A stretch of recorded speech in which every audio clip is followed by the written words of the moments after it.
Here's how to be successful with DoorDash from someone who has been in the business for 3 years. First tip, acceptance rating does give you higher paying orders when you're over 50%. However, if you are below that, it's okay. I have tried both ways. I've tried to accept all orders and be above 50% and take all the high paying orders. And the high paying orders are amazing. However, I cannot, number one, I can't always go to all restaurants because I have a peanut allergy.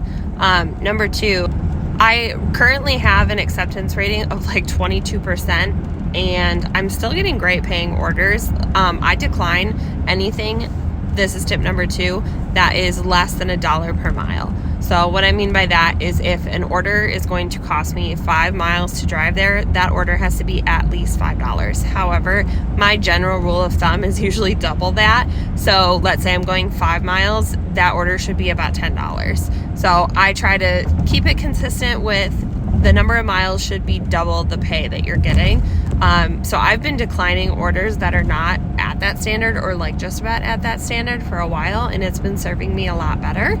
I do appreciate the high paying orders, and DoorDash one time let me do a reset on my acceptance rating, so it put me back to 100%, but I literally plummeted down to like 60% within like 3 days. So though I appreciate the reset of the acceptance rating, it's not really gonna help you. I would just say, just take your high paying orders and run with it. So that's 2 tips. Third tip, get a Dasher Direct card. So the Dasher Direct card, when you get it set up, all of your funds from every single batch and order that you do will go straight to the card. So let's say you block like a 2-hour thing and you don't stop the block at all. At the end of the 2 hours, all of those funds will go straight to your Dasher Direct card. The reason I suggest to do this is because the card works just like a debit card. I have had problems using the card some places, but when I mean some places, I mean like 1 out of every 20 places I try to use it doesn't take it. The reason that I say to get a Dasher Direct card is because you do get a percentage back for gas. So what I like to do is I use my Dasher Direct card and my Uber Pro card for gas only because I do get a percentage back on both of these cards. I think you have to run it as credit if I'm not mistaken, but I haven't really tested that theory yet. I just know that I get cash back on gas and I just put that little reward right into my account. So highly recommend getting the Dasher Direct or the Pro card instead of setting up like a bank account, just because it's a lot easier to access the funds and you get rewarded for it. Invest in extra bags is tip number 4. So I have 2 pizza bags and 6 Dasher bags over the course of 3 years. This is what I've accumulated.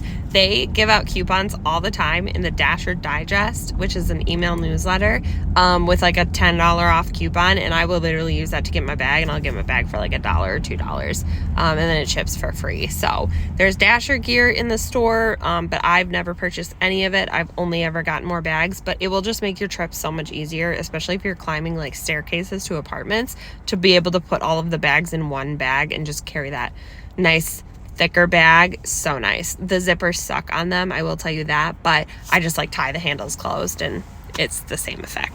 Check referral bonuses. I had a friend sign up in Detroit. I had a one-off bonus where if I signed up a friend and they did one order, they got $20 and I got $20. They did that within the 7 days, so we both got $20. It was great. Sometimes the referral program is a little intense. Like right now I get $200 if I refer a friend and they complete 280 deliveries within a certain time frame.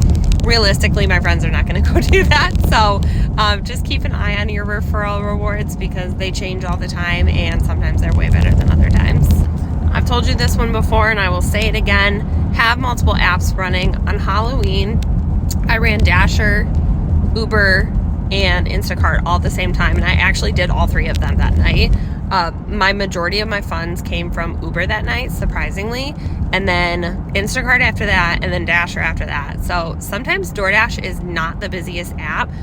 It was really, really slow on a Halloween for DoorDash for some reason. I was only getting like KFC orders for like $5. It's like, I'm not wasting my time with that. So Uber ended up being like $20 to $30 per order that I did, and same with Instacart. So definitely just keep your apps open all the time. You can pause your DoorDash order if you're doing earn by order instead of earn by time.